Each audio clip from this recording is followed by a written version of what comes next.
Hello दोस्तों, यह कहानी मेरी और मेरे बेटे के बीच की है। मेरा नाम गायत्री है और मेरी उम्र अब 38 साल है। मैं एक सुंदर विवाहित जवान महिला हूँ। मेरा कद 5 फीट है और रंग गोरा है। मेरा शरीर एक कारीगरी की तरह सुसज्जित है। मेरी शादी को 20 साल हो गए हैं और मेरा एक बेटा है जो मेरी शादी के 1 साल 4 महीने बाद हुआ था और अब वह 19 साल का हो गया है। जब वह 4 महीने का था तब मेरे पति का तबादला ब्रिटेन में हो गया था। क्योंकि उनका काम अंतर्राष्ट्रीय था, इसलिए वह हमें अपने साथ नहीं ले जा सकते थे। उन्हें हर साल 1 महीने के लिए भारत आने की अनुमति थी, लेकिन विदेश जाना उनकी मजबूरी थी। इसलिए मुझे और मेरे बेटे को अकेला छोड़ना पड़ा। हम अकेले न रहें, इसके लिए मेरे पति ने मेरे छोटे ससुर यानी चाचा को हमारे साथ रहने के लिए शहर बुला लिया था। मेरे ससुर जब हमारे साथ रहने के लिए आए तो उनकी उम्र 50 साल थी। वह पहले एक अलग गांव में रहते थे, जहां उनकी छोटी बहन की मृत्यु 1 साल पहले हो चुकी थी और वह पिछले 1 साल से अकेले ही गांव में रह रहे थे।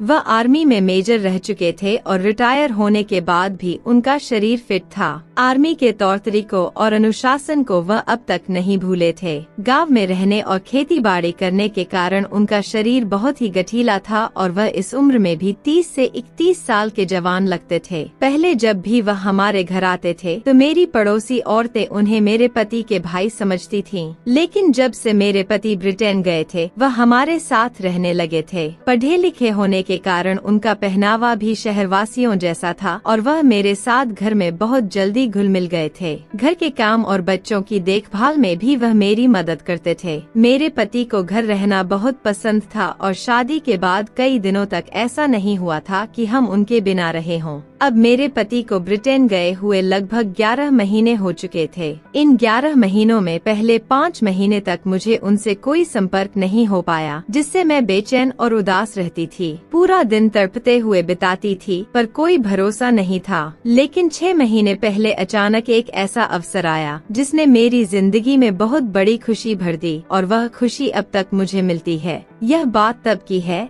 जब मैं घर की सफाई का काम करती हुई बेटे के कमरे में गई और पाया कि वह कमरे में नहीं था। मुझे यह समझ में नहीं आ रहा था कि वह कहाँ गया होगा, इसलिए मैंने इधर उधर देखना शुरू किया। तभी मेरी नजर बाथरूम की जलती हुई लाइट पर पड़ी। मेरी जिज्ञासा बढ़ी और मैं बाथरूम की ओर बढ़ी। वहाँ मैंने देखा कि बाथरूम का दरवाजा थोड़ा सा खुला हुआ था और अंदर से कुछ अलग आवाजें आ रही थीं। यह सुनकर मैं घबरा गई और सोचा कि शायद बेटे की तबीयत ठीक नहीं है या वह किसी परेशानी में है। डरते हुए मैंने बाथरूम का दरवाजा खोला और अंदर झांकने लगी। अंदर का दृश्य देखकर मेरे होश उड़ गए। मेरा बेटा अपने बाबू की बड़ी आराम से मालिश कर रहा था। इससे पहले कि मैं खुद को संभाल पाती, मैंने देखा कि मेरा बेटा जोर जोर से सिसकियां ले रहा था। यह देख मैं बहुत घबराई और एक लंबी सांस ली। बेटे ने पलट कर देखा और मुझे देखते ही गुस्से से बोला, माँ तुम यहाँ क्या कर रही हो? उसके गुस्से भरे शब्दों ने मुझे डराया और मैं बिना कुछ कहे वहाँ से भाग आई। इस घटना के 3 घंटे बाद भी मैं बेटे के पास नहीं गई।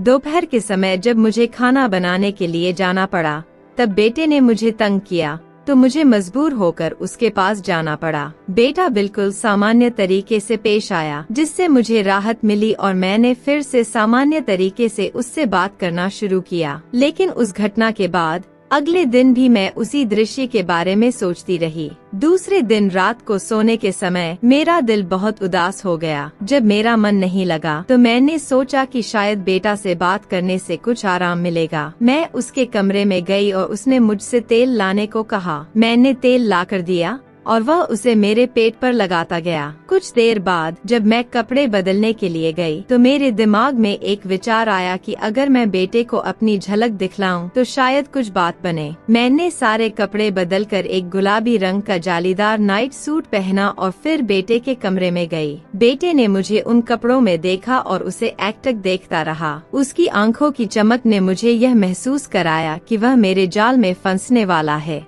मुझे बस कुछ समय इंतजार करना पड़ेगा और वह मुझे देखते ही एकदम स्थिर हो गया। फिर मैं धीरे धीरे अपने कमरे में चली गई। मुझे नींद नहीं आ रही थी, इसलिए मैं बहुत देर तक करवटें बदलती रही। तभी मुझे याद आया कि मैंने बेटे को दूध नहीं पिलाया था। मैं उठकर बेटे के कमरे में गई और देखा कि वह भी सो रहा था। तब मेरे मन में ख्याल आया कि मैं भी इसी कमरे में सो जाती हूँ, क्योंकि बेटा भी इसी कमरे में सोया हुआ था। मैं बेटे के पास वाले बिस्तर पर लेट गई। मुझे यह महसूस हुआ कि मैं अपनी जिंदगी का असली आनंद चाहती हूँ, अपना अकेलापन दूर करना चाहती हूँ और अपनी महीनों की भूख को मिटाना चाहती हूँ। इसके लिए अब मुझे अपने पति की गैर मौजूदगी में एक ऐसा व्यक्ति मिल चुका था जिस पर मैं भरोसा कर सकती थी और जो मुझे संतुष्ट कर सकता था। अब मैं और इंतजार नहीं कर सकती थी, इसलिए मैंने अपनी सारी बातों को छोड़ दिया और बेटे के पास जाकर बैठ गई।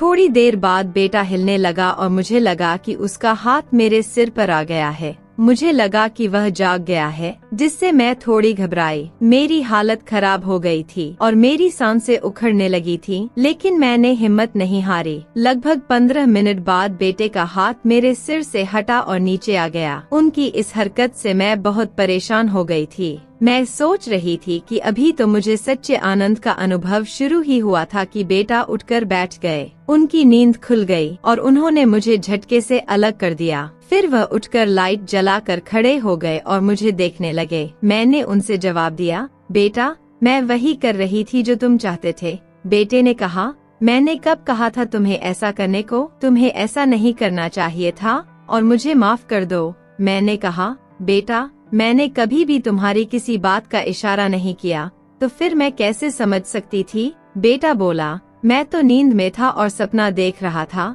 जिसमें मैं ये सब तुम्हारे साथ कर रहा था, इसलिए मैंने ऐसा इशारा किया होगा। मैंने कहा, तो क्या हो गया? अगर मैंने तुम्हारे इशारे को समझकर तुम्हारी सेवा कर दी तो तुम्हारा सपना और मेरा कर्तव्य दोनों पूरा हो गए। बेटा बोला, माँ, तुम बात क्यों नहीं समझ रही हो? मैं नादानी से बोली, देखो, इससे पहले कि कुछ और बात बिगड़े, मैं उठकर खड़ी हो गई और उन्हें कुछ और कहने का मौका दिए बिना मैं उनके ऊपर बैठ गई और माफी मांगने लगी। बेटा बोला, तू इतनी घबराई हुई क्यों है, जैसे कुछ बहुत बड़ा हो गया हो? मैं तो बस मजाक कर रहा था। इसके बाद बेटे ने मेरे साथ वो करना शुरू किया जिससे मेरे अकेलेपन और बेचैनी को दूर किया। बेटे ने मुझे ऐसा महसूस ही नहीं होने दिया कि मेरा पति घर पर नहीं है। अब बेटा मेरे साथ एक दोस्त की तरह रहने लगा है। अब मुझे जिंदगी में काफी मजा आने लगा है। तो मेरे प्यारे साथियों, अगर आपको मेरी यह कहानी पसंद आई हो तो चैनल काजल वॉइस को जरूर सब्सक्राइब करें और वीडियो को लाइक भी कर दें। मिलते हैं अगली वीडियो में।